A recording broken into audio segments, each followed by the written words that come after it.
la revista de opinión Democracia.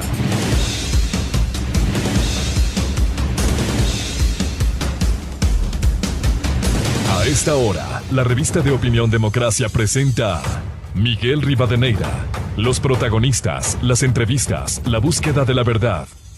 Miguel Rivadeneira, en la revista de opinión Democracia.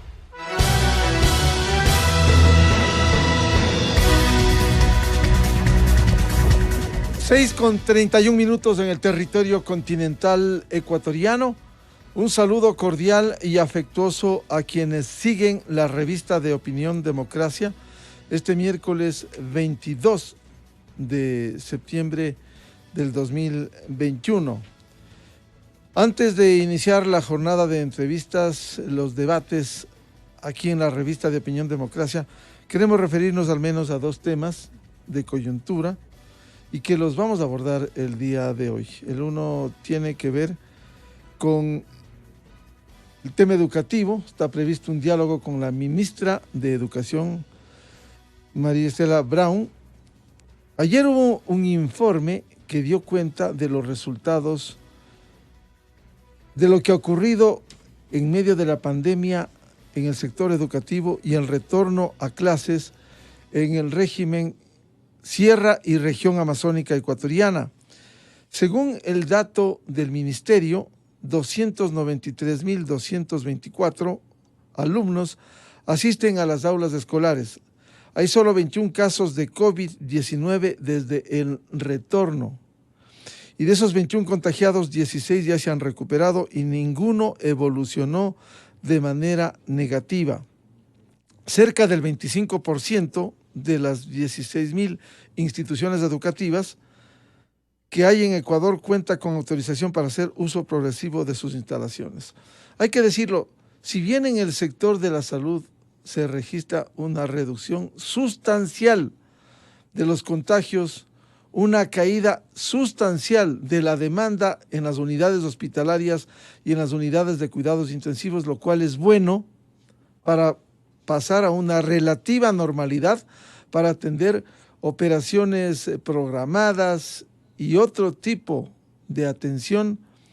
Eso genera de alguna manera tranquilidad, pero eso no implica que en el sector educativo, y esto es un mensaje para los maestros y las autoridades, que no se siga adoptando las estrictas medidas de bioseguridad en lo que corresponda. Por ejemplo, al interior del aula, como se ha señalado, el uso de la mascarilla, afuera no. Se señalaba ayer que de 4.047 instituciones ya se aplica la asistencia. Eso involucra a los 293.000 estudiantes y 32.000 docentes.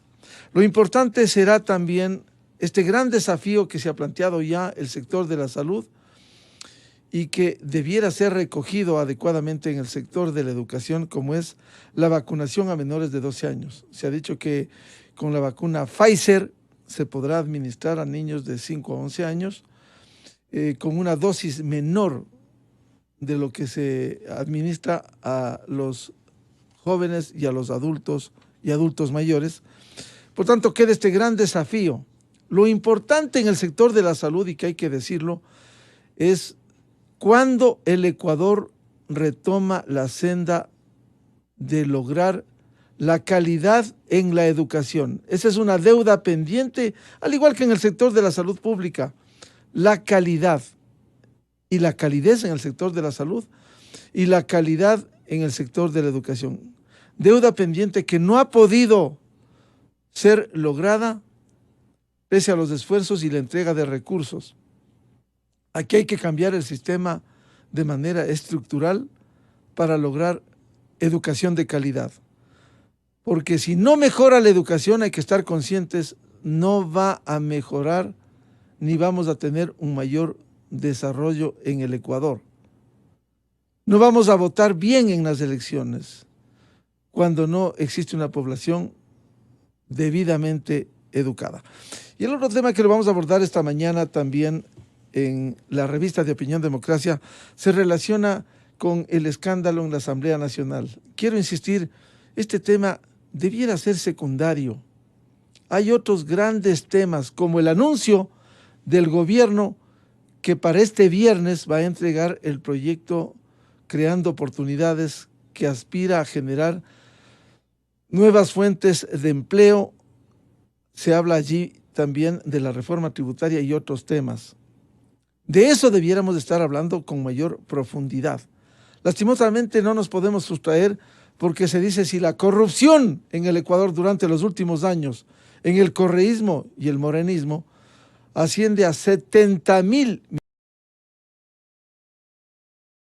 Simplemente en el tema de la Asamblea Nacional cada vez salen más datos. Primero, el lunes fue los $100.000 para la contratación de desayunos, almuerzos para las solemnidades que tiene la Asamblea Nacional. Y ayer, como hoy refleja Diario El Comercio en primera página, los viáticos en la Asamblea se quintuplicaron. Si en julio fueron de $19.225, en agosto se pagaron $106.837. ¿Qué está pasando con la Asamblea Nacional? En el discurso seguimos hablando en el Ecuador de la austeridad, la reducción de los gastos, pero daría la impresión que la Asamblea Nacional, que debe legislar y debe fiscalizar el manejo también de los recursos públicos, simplemente allí han venido usando los dineros de una manera exponencial, si se compara con el tema de los viáticos. Bien, queremos iniciar la jornada de entrevistas. Vamos a analizar precisamente el tema de la contribución extraordinaria que se aspira. Ese es un anuncio que se ha hecho desde el gobierno del 4% que más recursos tiene en el Ecuador y que no pagaría impuestos. El propio presidente Guillermo Lasso confirmó que debieran pagar. No es posible esta inequidad tributaria en el Ecuador. Para ello, queremos dar la bienvenida al economista Fausto Ortiz, ex ministro de Economía y Finanzas, y al doctor Napoleón Santamaría, académico y abogado tributarista. Bienvenidos, economista Fausto Ortiz. ¿Cómo enfrentar este momento, esta necesidad de recursos? Y se ha hablado de la contribución extraordinaria de una población reducida, se habla del 4%, que no entregaría sus impuestos o que lo haría de una manera reducida. Una contribución extraordinaria para afrontar la crisis y generar más recursos. Muy buen día, Fausto Ortiz. Gracias, Miguel. Buenos días. Saludos cordiales a Napoleón y a la gente que escucha el programa. A ver, yo creo que ahí estamos juntando algunos conceptos y eso no es culpa nuestra, es más responsabilidad del gobierno que no ha sido lo suficientemente claro en exponer cuál es el programa económico, a pesar de que ayer ya hubo el Plan Nacional de Desarrollo que lo circularon, pero no hay claridad tampoco cómo es el tema tributario. Hace un par de años, o quizás tres, el Fondo Monetario, cuando hacía la presentación sobre Ecuador, el Fondo Monetario hacía un par de gráficos ahí, hacía alusión de que en Ecuador pagamos menos IVA que el resto de la región y Ecuador recaudaba menos IVA que el resto de la región. Y Ecuador recaudaba 6 puntos del PIB como IVA y 7 puntos del PIB recaudaba el resto de la región. Y de alguna forma ese era el argumento por el cual el Fondo Monetario señalaba que había que subir el IVA para el programa del año 2019 y 20. Ese tema del IVA quedó descartado por la pandemia y ahora estamos también utilizando el otro argumento que presentaba el Fondo Monetario, que indicaba que en Ecuador no pagaban impuestos personales las personas que ganaban el equivalente a 2 productos internos brutos per cápita, y que eso significaría algo así como unos $12.000 al año o también el equivalente a $1.000 mensuales. Entonces, señalaba que en otros países, excepto Paraguay, pagaban en un rango inferior. Y entonces ese concepto es el que está el gobierno, sobre todo el ministro de Finanzas, indicando que hay que tratar de hacer de que las personas que pagan $1.000 para abajo a tributar aunque le dijeron, mira, de $1.000 para abajo no los toques, hablemos de $1.000 para arriba, porque el ministro arrancaba en las primeras definiciones sobre quiénes deberían empezar a tributar. Él hablaba algo así como de $500 para arriba, que estábamos en el sector más rico de la población. Eso fue acomodándose y ahora estamos en el rango de $1.000 para arriba para que empiecen a contribuir. Y ahora, pero eso es de alguna forma eliminarle algunas exoneraciones a ese segmento de la población que hoy día utilizan para poder pagar menos impuestos y bajar su base imponible. Y de ahí el otro concepto es la contribución especial, una especie de aporte extraordinario. Eso de ahí no caería sobre las personas de $1.000 para arriba, sino caería exclusivamente sobre las personas con un patrimonio elevado. Pero estamos un poco de alguna forma especulando, porque el mismo ministro de Finanzas dijo, yo solo presenté la información económica de que $1.000 para arriba paga el 4% de la población. Pero no he dicho, dice el ministro, que desde $1.000 van a empezar a cambiarle su pago de impuestos. Entonces, hay una confusión. Y solamente para terminar en esta parte, si bien es cierto, es 4% de la población los que pueden ganar $1.000 para arriba, cuando uno hace esa comparación de cuántos son 4%, más o menos la población de 17 millones de habitantes son unos 680.000 personas. ¿Cuántos son esas 680.000 personas sobre la población económicamente activa? Ya ese 4 se vuelve 8%. Y cuando uno compara esos 680.000 personas frente a la población que tiene empleo, ya ese número sube a 28%. Es decir, no es poca cosa la cantidad de gente que podría incorporarse a pagar un poco más de impuestos. Pero seguimos especulando porque no hay alguna cosa clara por parte del gobierno todavía. Bien, hablaremos más adelante con ustedes sobre el proyecto que prepara y que anuncia para este viernes la presentación que lo confirmara ayer en Nueva York el presidente Guillermo Lasso. A propósito de eso, antes de darle la palabra al abogado tributarista doctor Napoleón Santamaría, el presidente Guillermo Lasso resumió en pocas palabras el contenido de lo que piensa proponer a la Asamblea Nacional. Hay que racionalizar el manejo tributario y el objetivo es que el costo de la pandemia recaiga sobre aquellos que más tenemos en el Ecuador. Es decir, son impuestos focalizados a apenas el 4% de la población ecuatoriana. El resto no va a sufrir ningún impacto en materia de impuestos, ni por incremento de tasas, ni por creación de nuevos impuestos. Bien, preciso. Incluso Fausto Ortiz nos describió lo que sería, lo que implicaría de los 17,5 millones de ecuatorianos. Doctor Napoleón Santamaría, ¿cómo afrontar esta reforma tributaria cuando se habla de racionalizar el cobro de los impuestos? Saludos, apreciado Miguel, y un fuerte abrazo a Fausto y a todos los queridos amigos que nos dispensan con su atención. Mira, yo comparto con Fausto una cosa, o sea, el anuncio de un ministro de Finanzas respecto de la reforma tributaria, mi querido Miguel y amigos todos, tiene que ser absolutamente sesudo, calculado, responsable.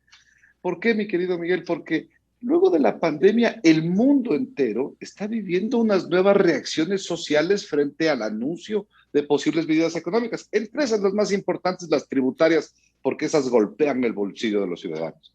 Ya lo vimos desmedidamente en Colombia, un reflejo ahí en Chile, en comunidades autonómicas de España también el mismo problema. Cuidado, estos anuncios imprecisos, imperfectos, dañan un concepto que lo acabamos de escuchar del presidente Lasso. El concepto es correctísimo. Pidámosle una contribución fiscal a los sectores económicos más pudientes, los que más han acumulado y los que más tienen. ¿Por qué? Porque es imposible pedirles a las clases que menos tienen o a las clases medias. Entonces, el concepto está claro, pero sí me parece que hay unos ajustes puntuales del ministro. El ministro tiene que ajustar bien el tema de los anuncios. ¿Por qué? Porque aquí tenemos dos temas, mi querido Miguel. Primero, este anuncio impreciso y Fausto lo decía, primero $500, después $800, después $1,000, que que los que ganan más de esto podrían ser personas que están más allá de la línea media de ingresos o de un ingreso per cápita promedio superior, y que ellos podrían estar sufriendo algún tipo de gravamen fiscal. La verdad es que ahí, Miguel, lo que podemos decir es, ¿cómo está el régimen fiscal ahora? Si es que una persona toma sus deducciones personales, nadie paga si no gana $2,340. ¿Por qué?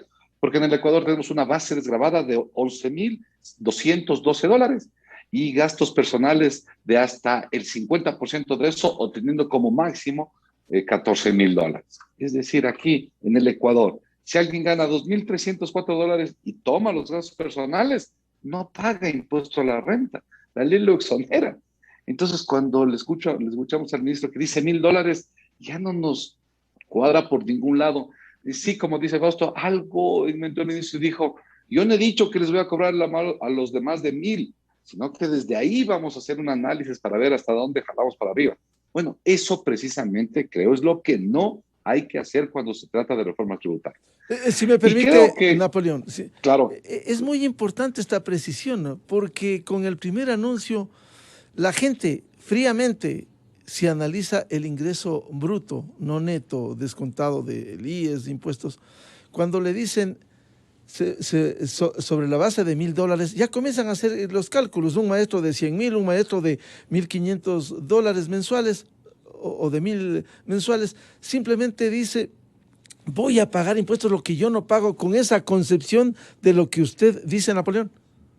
Justamente, Miguel, o sea, la reflexión que usted hace nos hemos hecho ya en varios análisis, y los tributaristas que algo conocen de este tema han dado un criterio unívoco en el tema. Muy peligroso el anuncio, muy peligroso.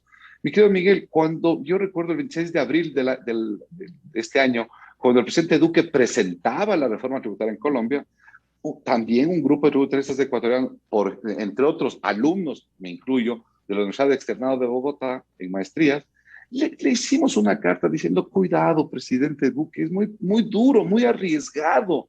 Golpear a clases medias es muy peligroso. Las bases sociales hay unas llagas en las bases sociales, se han lastimado. Poner ahí una cosa muy peligrosa, una gota de cualquier líquido es muy peligroso. Entonces, lo que usted dice, Miguel, es correcto. Muchos van a decir, yo gano $1,050, no me alcanza porque la canasta es $700, tengo 2 hijos, tengo miles de euros, y me quieren cobrar impuestos más a mí. Entonces, me parece que el anuncio es peligrosísimo, desmedido. Y de ahí, si nuestro lo que dice el presidente Lazo, vamos a cobrarles a los que más tienen, si esto es facilísimo. Es más, la CELAC ya nos hizo la reforma, si queremos por ahí. Si incorporamos un impuesto a las grandes fortunas, que se llama impuesto al patrimonio, en el informe de la CELAC ya se sabe, son 11,876 personas en el Ecuador a quienes se les grabaría. Y sacado de información del Credit Suisse, ¿no?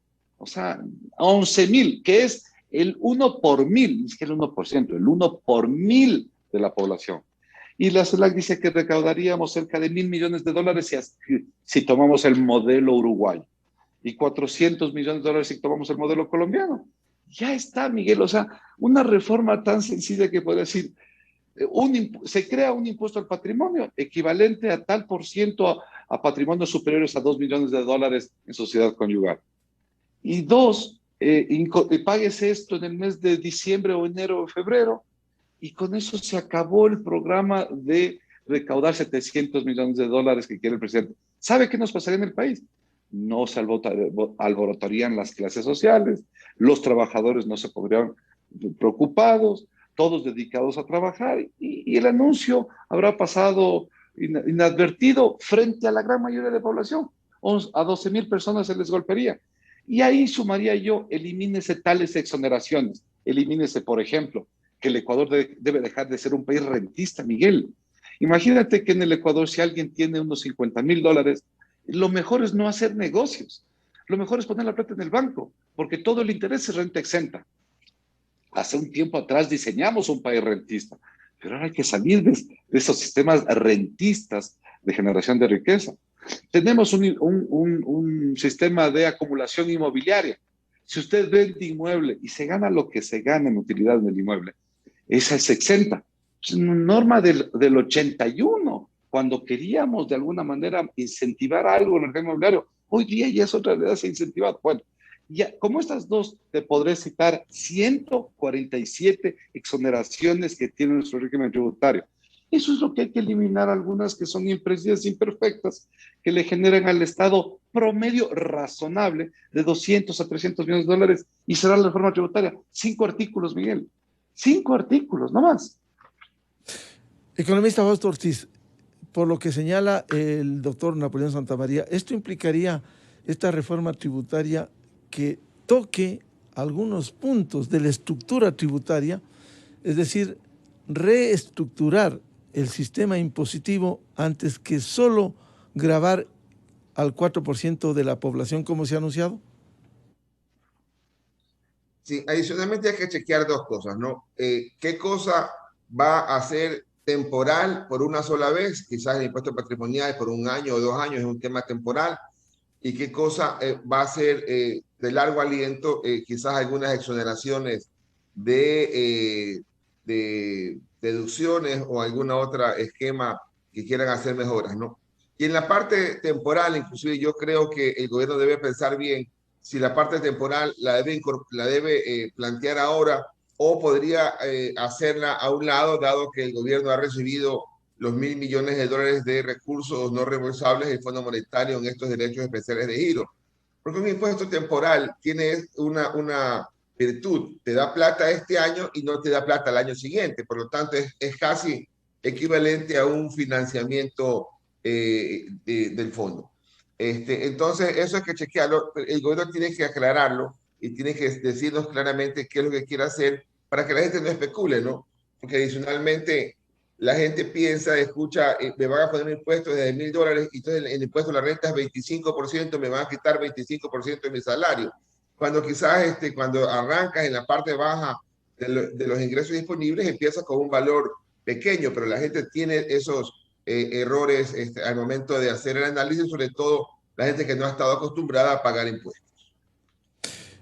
Con esas consideraciones, doctor Napoleón Santamaría, ¿no ve usted complejo el que se imponga solo al 4% de la población y no lo que usted ha venido hablando, no se haga una reestructuración de los impuestos en el Ecuador? Sí, claro, Miguel. O sea, lastimosamente es que el momento, ¿no? El momento es muy peligroso y hay que ayudarle, advirtiéndole al gobierno del presidente Lasso que cuidado y tope campos minados. Esto es post-pandemia. Los análisis que se han hecho luego de pandemia, de lo que se entiende o debe entenderse una reforma fiscal, es que es un campo minado, peligrosísimo, muy peligroso para la estabilidad social, económica y política de un país. No es lo mismo que antes de la pandemia. Y claro, ¿qué sería bueno? Sí, yo comparto, el país no necesita una reforma. El país tiene que reestructurar todo su régimen tributario. ¿Qué tenemos en el Ecuador? Tenemos un régimen tributario que no mira su régimen de subsidios. Eso es una reforma estructural en materia fiscal. Cuando trabajo una reforma de estructura fiscal, pienso en mi reforma tributaria, en mi régimen tributario, cómo genero ingresos, pero también pienso en mi sistema de subsidios. ¿A dónde, cómo y cuándo entrego subsidios? El ingreso y el gasto fiscal ahí. 2, una reforma que sea integral. El Ecuador nunca habla de reformas integrales. Pongo un ejemplo. En la época de Correa se creó un impuesto al patrimonio a propósito del terremoto, ¿cierto? Pero nunca se relacionó ese impuesto patrimonial con tributos subnacionales que afectan al patrimonio. Por ejemplo, el impuesto predial. Y si es que hoy día podríamos entrar, una de las connotaciones que la técnica fiscal dice cuando se incorpora impuestos patrimoniales es relacione el impuesto nacional patrimonial con las cargas subnacionales que ya pueden estar existiendo, de tal manera que no haya doble tributación, de tal manera que no sea mal aplicado y por lo tanto abusivo frente al contribuyente. Y tercero, busque incorporar en su régimen tributario nuevos elementos fiscales que le califiquen como un sistema progresista. Entre otros, ¿qué, Miguel? Impuestos medioambientales. El Ecuador no tiene uno solo. Yo a veces les critico a los alcaldes.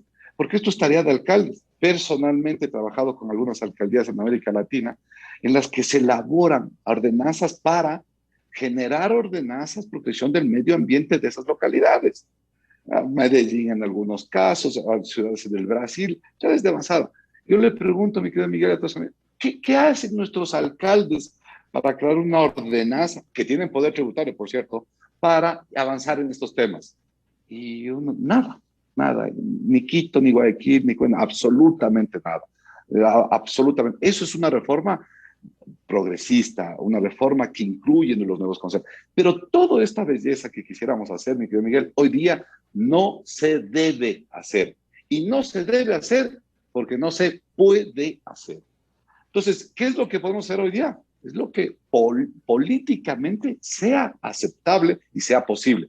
Recuérdate, Miguel, que primero tiene el presidente los óbices de la Asamblea. Ya la presidenta Yori ha mencionado que no va a aprobar nada que sea mayores tributos a los ciudadanos. Por lo tanto, esos anuncios imprecisos, como hemos resaltado aquí del ministro respecto de tributación a personas que tienen más de $1,000, va a ser un problema que pase en la Asamblea. Segundo, la Comisión de lo Económico también no lo controla el presidente. Y tercero, el CAL tampoco tiene mayoría el movimiento del presidente. Por lo tanto, los óbices que tienen que saltar en la Asamblea son muy difíciles. Pero la verdad es que no es más difícil que la satisfacción o la insatisfacción ciudadana. Yo le temo mucho más a una mala reacción ciudadana que a un pensamiento adversario como el del señor Nebot, por ejemplo. Él a todo se opone. Yo prefiero escuchar a los ciudadanos, ya no a los caducos, a los que le pasaron y le han hecho mucho daño a este país, sino a nueva gente que quiere darle estas alertas al presidente, decirle, cuidado, presidente, no incendiemos el país, porque los enemigos del país pueden tomar esta reforma tributaria como la mecha de la dinamita para estallar este país. Y a eso sí nos causará un gran perjuicio, mi querido Miguel. Economista Fausto Ortiz, ¿cómo lograr una cultura tributaria? Voy a citar en casuística. Hace pocos días se descubrió, el presidente hizo un nombramiento al director del Centro de Inteligencia Estratégica y luego se conoce, publica Diario El Universo, que durante casi la última década ha pagado 0 impuestos y se hablaba que era un empresario. Él le han pedido la renuncia, pero con este ejemplo se demuestra que no hay cultura tributaria. ¿Por qué no tributan todos los que debieran hacerlo en el país, economista Fausto Ortiz? Sí, eso es cierto. Es un tema cultural, no es un tema que se puede cambiar de un día para el otro. Acá la dificultad está en que la gente piensa que como no recibe nada a cambio, entonces tampoco entrega nada a favor del gobierno, a favor de los impuestos, y eso es un pensamiento equivocado. Nos toca pagar impuestos y nos toca exigir a cambio que el gobierno utilice esos impuestos adecuadamente. La gente acá también tiene sus conceptos de que el gobierno recauda impuestos y con esos impuestos el gobierno hace obras. Pero si uno chequea el impuesto, el total de impuestos en el país, el año pasado fueron 12.300 millones de dólares, este año quizás sean 13.200 millones de dólares, el 2019 fueron 14.300 millones de dólares, y tomemos ese año 2019 como un año normal de 14.000 millones de dólares.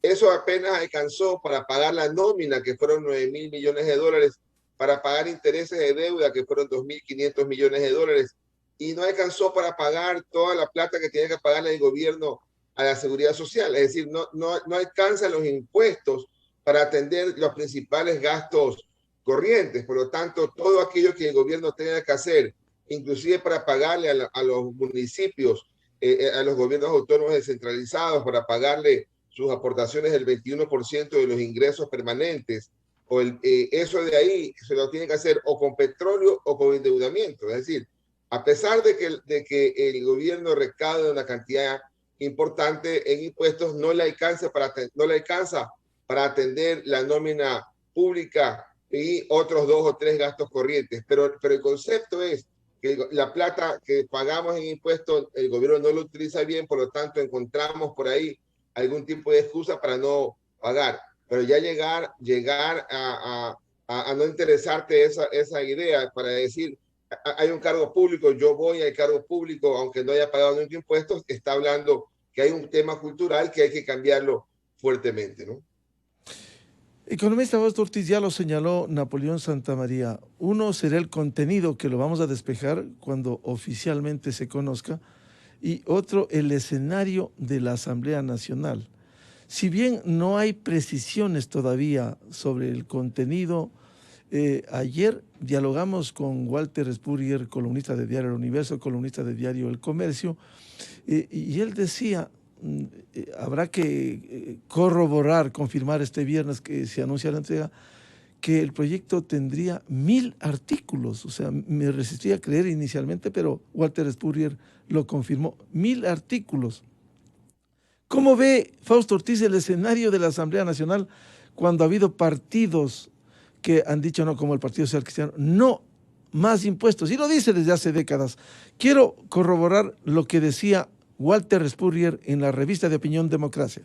Que yo tengo entendido que van a ser como 1000 artículos. Entonces, va a haber un sinnúmero de vagones. Probablemente la reforma al mercado de valores, la reforma al mercado financiero. No sé si una reforma al seguro social, porque eso todavía está discutiéndose, todavía no hay un consenso, digamos. Entonces, eso es lo que se viene el lunes y el viernes, y si la Asamblea lo rechaza, como pasado en ocasiones anteriores, con una ley tan extensa, a ver qué hará el gobierno para poner en vigencia o poner en marcha la aprobación de sus leyes. Eso decía Walter Spurrier. Más aún, Fausto, si es que esto es una ley urgente en materia económica que le daría 30 días a la Asamblea. Claro, acá hay que estar atentos a este tema, ¿no? Si uno usa el ejemplo de la proforma presupuestaria, la ley y la Constitución te dice que el gobierno presenta la proforma y la Asamblea no la puede negar. Por ahí la Asamblea puede hacer algunas recomendaciones, pero no la puede negar aunque tenga la mayoría íntegra en la Asamblea, ¿verdad? Entonces le pueden devolver al presidente la proforma presupuestaria, pero el presidente dice, qué pena, no la aprobaron, es estudiante por el Ministerio de la Ley y yo la apruebo.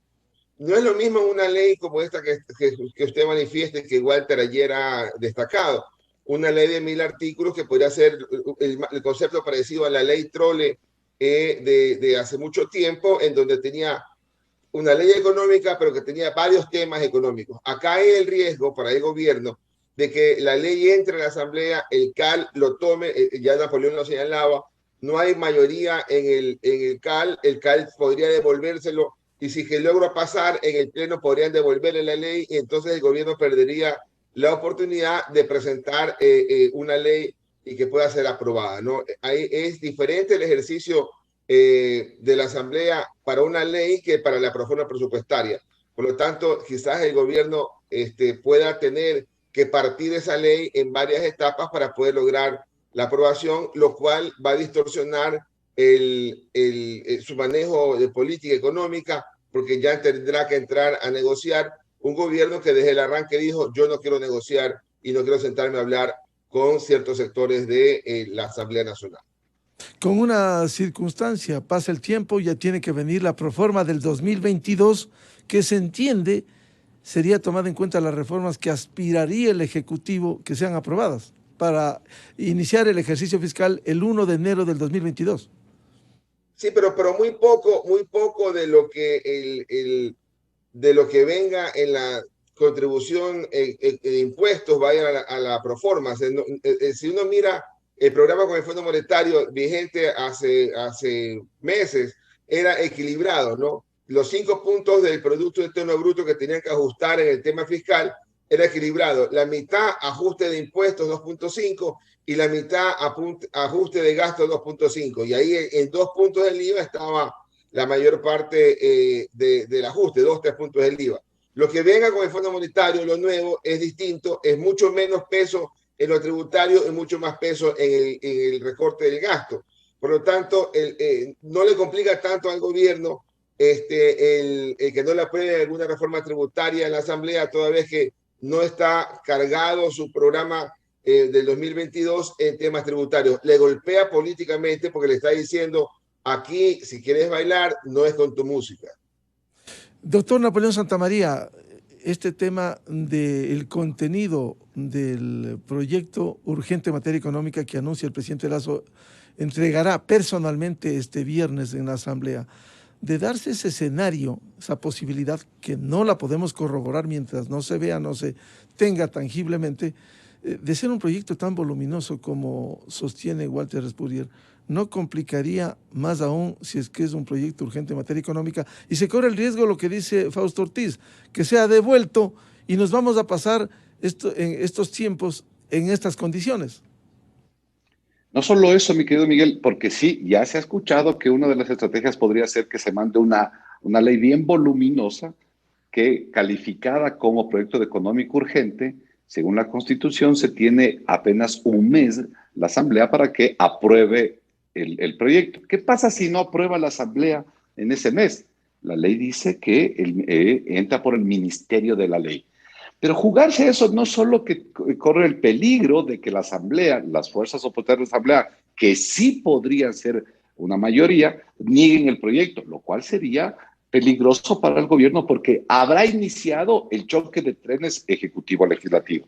No solo por ese lado, sino que también, si es que el proyecto incorpora leyes, pongo un ejemplo cualquiera, la laboral también, y la laboral no tiene nada que ver con el régimen económico del país, ni con las partidas presupuestarias, ni modifica la estructura del presupuesto general del Estado.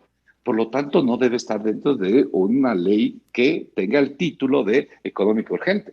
Y entonces la Corte Constitucional también podría opinar y decir que eso es no constitucional. Y eso sería peor aún para el gobierno, porque se le diría que no solo que no tenía las fuerzas políticas para llevar adelante una ley así voluminosa y extensa, sino que también podría haber rayado en actos de inconstitucionalidad. Y eso es algo atacable ya al gobierno. Lo está haciendo mal. No, si queremos, yo tengo un miedo, mi querido, un temor, mi querido Miguel, Fausto y amigos. Vemos que en Afganistán regresaron personas que pensábamos que están extinguidas, ciudadanos con 500 años en retraso y retardo en evolución. Bueno, aquí en el Ecuador puedes volver el populismo en cualquier momento. Hay que siempre contextualizar lo que te pasa en el mundo para saber lo que pasa en el Ecuador, evitar eso. ¿Y cómo evitamos eso? Sugiriéndole respetuosamente, abriéndole los ojos al ministro de Finanzas, a los colaboradores directos del presidente. No, cuidado y cometan errores que lo que haga es minar el capital político que tiene el presidente. Pero también el mensaje en algunos casos, y yo se lo he dicho, es el mensaje también, por ejemplo, a algunos sectores empresariales, porque le dicen al presidente, es que elimine el ISD, porque no permite que venga inversión extranjera. Y ya sobre esto hemos escrito tanto, sino que ahí yo digo, algunos sectores empresariales no quieren leer. El 159 de la ley tributaria dice, ya, si usted trae inversión del exterior, no está grabada con el ISD. Y cuando usted repaga al inversionista del exterior, ¿cuál es la forma de repagar al inversionista del exterior? Pagándole dividendos, utilidades. Así, si yo, Napoleón Santamaría o Fausto quiere invertir en los Estados Unidos, ¿qué quisiéramos ganar? Utilidades, dividendos. Eso es lo que ve el inversión. ¿Y qué dice la ley ecuatoriana? Paga el dividendo y no hay ISD, no hay impuesto a las divisas. Entonces yo lo que les pregunto a ellos ¿en qué nos afecta el ISD de inversión extranjera? Y me han contestado, me han dicho, no, es que nos afecta respecto de los que vienen, por ejemplo, traen 10 millones y después quieren sacar los 10 millones. Digo, pero si quieren sacar, nunca fue un inversionista, por favor. Fue una persona que quiso y vino a hacer un negocio de coyuntura, de oportunidad, un capital golondrina que vino a aprovecharse de una coyuntura del país. Esos capitales que ni vengan. Pero es que esto hay que decirnos así, tanto como le recomendamos al gobierno, le jalamos la oreja a esos malos sectores empresariales que no saben ni qué decir, que repiten como loritos todo el tiempo lo mismo, sin tener un estudio científico, una base científica de lo que estamos pidiendo. Y luego los sectores laborales. Si tú le escuchas, Miguel, y tú les has entrevistado a algunos dirigentes laborales, es el discurso desde que yo tengo uso de razón, que serán ya unos 40 años.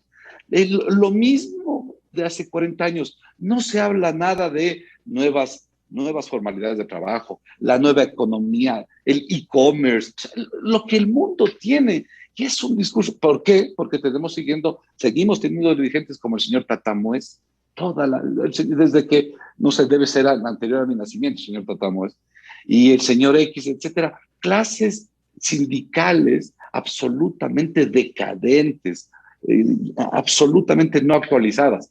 Entonces, si es que no le apoyamos al gobierno, si el sector empresarial presiona, y eso que te diré en lo laboral, sentémosles a algunos empresarios que dicen, digámosles, ¿qué quieren que reformemos el código laboral y para qué y cuál sería el contenido? Y vas a ver que no hay mucho de fondo ahí. Y también el sector laboral.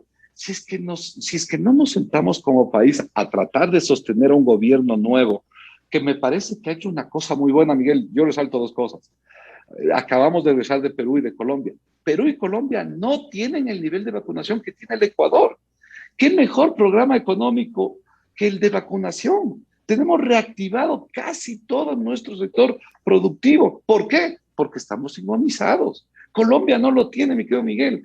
Los jóvenes colombianos recién se están vacunando. Los jóvenes, por ejemplo, de verdad externado. Perú tiene lo mismo. Y segundo, aparte de que ha habido, y hay que rescatar, hemos hecho un análisis de a quién entregar mis impuestos.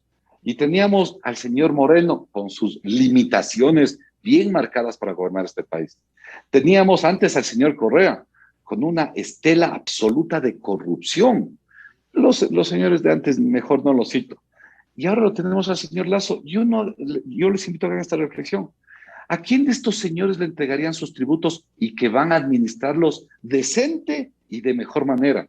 Y si yo me pongo a analizar, me voy a jugar en esto, Miguel, pero yo prefiero darles mis tributos al señor Lasso, donde creo que se va a manejar decentemente. Y creo que le van a perder la mayor técnica posible para su administración. Es decir, en esta coyuntura, lo que tenemos que hacer, y esto ha sido mi tarea, es apoyarle, ayudarle, jalar la oreja en el buen sentido cuando se equivoque, pero tratar de hacer que el gobierno se sostenga, cuidar los pase lo que les pasó en Afganistán, mi querido Miguel. Economista Fausto Ortiz, en resumen, ¿cómo ve el escenario de la Asamblea Nacional con estas condiciones? Insisto, habrá que esperar el contenido del proyecto, pero hay resquemores y de alguna manera pérdida de tiempo frente a lo que pudiera ocurrir en el escenario legislativo.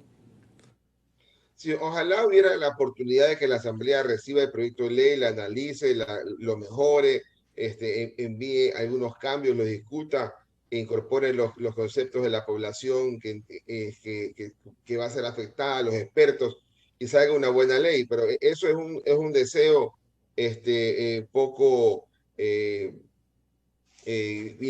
probable, ¿no? Porque acá el tema juega en la política. La Asamblea podría estar simplemente argumentando temas legales. Yo recuerdo cuando llegó una ley extensa a la Asamblea, cuando fue el Código Monetario, que hace unos 2 años, llegó a la Asamblea un cuerpo de más de 400 artículos. La Asamblea no pudo discutirla. Al interior del gobierno había una particularidad en ese momento, con el presidente Moreno. La Super de Bancos estaba a favor de la ley y por ahí habían otros asesores que estaban en contra, y la Asamblea simplemente la negó y la devolvió. Entonces, y eso cuando había una Asamblea bastante pareja. Ahora es claro que la Asamblea tiene un peso más marcado no en el gobierno, sino más bien en la oposición. Por lo tanto, es poco probable que vaya a pasar una ley que entre con las dificultades y cuestionamientos de que si son temas todos económicos o que si son temas que deberían ser excluidos. Y entonces esa es la parte más complicada. Doctor Napoleón Santamaría, ¿usted ve preocupación, ve con resquemores lo que pudiera pasar en la Asamblea una vez que se conozca el contenido y que no quieran contribuir? Porque hay sectores que han dicho durante las últimas décadas no a los impuestos y no a los impuestos, sea cual sea. Definitivamente, mucho resquemor, Miguel, mucho resquemor. Tengo el orgullo de ser graduado, posgraduado del externado. He sido profesor ahí y lo viví cerca el profesor colombiano. Ahí la clase política de Colombia, la clase intelectual, quienes hacen opinión, las universidades no entendieron el post-pandemia. Hoy tienen un análisis. Solo para resumir, Miguel, la reforma del 16 de abril que contenía 198 artículos, casi otra ley tributaria de la colombiana, hoy se reduce a 18. y consensuado con los sectores empresariales. Y ya pasó por la Corte Constitucional colombiana. ¿Por qué? Porque en Colombia se llegó a un acuerdo. ¿Y qué se dijo? Mira, te comento y comento a todos para verlo. En Colombia ya había impuesto al patrimonio. ¿Qué es lo que va a hacer? Se va a subir tarifas del impuesto al patrimonio. Todos de acuerdo. ¿Por qué entendieron, las personas que tienen un patrimonio importante, entendieron que si no se hace una contribución social, la ira ciudadana, que ya la vivieron en Colombia, estalla en cualquier momento y juega en contra de quién? Precisamente de aquellos sectores. Entonces, el primer tema está acordado. El segundo tema fue reconocer que en el 2020 hubo actividades económicas que tuvieron grandes utilidades. Y en el Ecuador lo mismo. ¿Quiénes? Todo el sector farmacéutico del país, récord de utilidades. Todo el sector salud del país, récord de utilidades. Todo el sector nutracéptico, récord de utilidades. Y entre otros, porque hay también, debemos incluirlo en parte al sector financiero, en parte al educativo no regular, etc.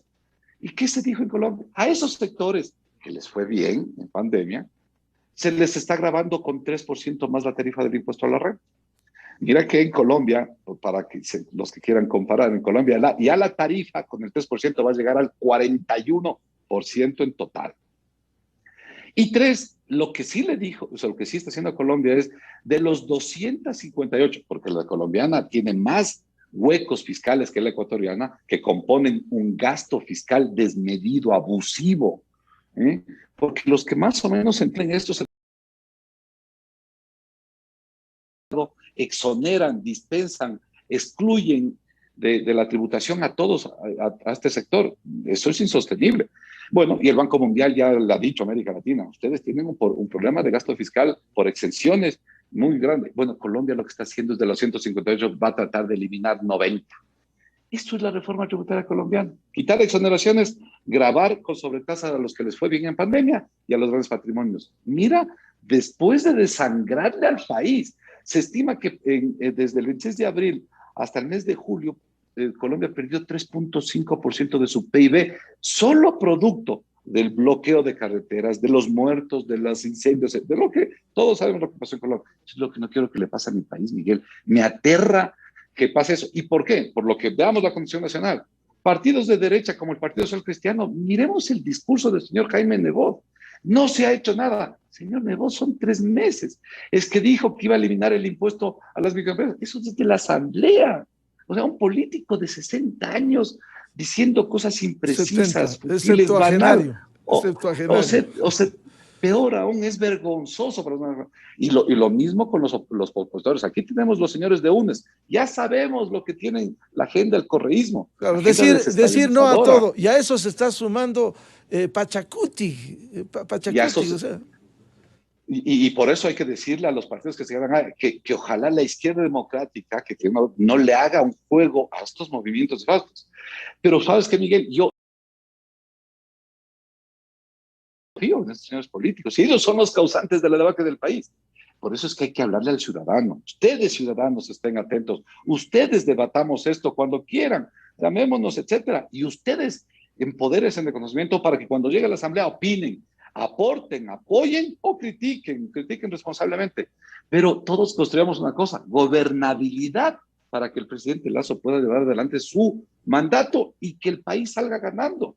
Y esa fuerza, mi querido Miguel, es de los ciudadanos. Pero el llamado es eso. Cuidado, señores ciudadanos, si ustedes se desocupan. Los sectores políticos o los políticos del país ya nos han causado mucho daño. No permitamos que nos sigan causando aún más. Muchas gracias por el aporte para ilustrarnos sobre el tema reforma tributaria y la situación económica. Seguiremos hablando porque la expectativa es la presentación, conocer el contenido de lo que el presidente Guillermo Lasso entregue este viernes sobre las reformas anunciadas en el Ecuador. A Fausto Ortiz, muchas gracias, y a Napoleón Santamaría, muy amable. Muy buen día. Gracias. Muy buen día, Miguel. Fausto, buen día. Muchas gracias. 7:20 en el territorio continental ecuatoriano. Pausa publicitaria